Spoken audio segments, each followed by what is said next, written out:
in Corinthians, the Pauline letter to Corinthians. He says this in 1 Corinthians 15, chapter 15, verses 10. He says this, but by the grace of God, I am what I am. This is Paul talking. Listen to what he's saying. That, and his grace to me was not without effect, no. I worked harder than all of them, yet not I, but the grace of God that was with me.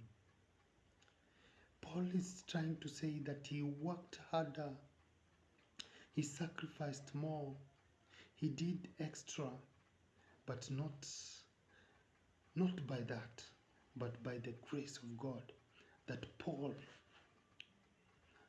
managed to be who he is. That Paul managed to even write the letters to the all these letters that Paul wrote. It's actually Paul is the only a person who wrote so many letters. Paul is telling us in 1 Corinthians 15:10 that it is not that I worked harder than them all, but it is by the grace of God. So it's not by works, but by the grace of God. So if a man of God tells you how much he has fasted, how much he has contributed to this nation, how much he has sacrificed to a nation, how much he has sacrificed to a family, how much he has contributed to building a church,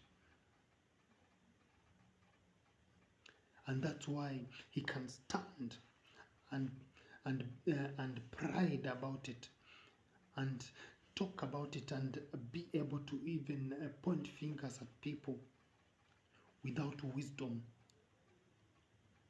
It's an error. Brothers and sisters, it is important to understand this. In 2 Corinthians again 12:9, Paul still says this, but he said to me, my grace is sufficient for you, for my power is made perfect in weakness. God is telling Paul that my grace is sufficient for you, for my power is made perfect in weakness.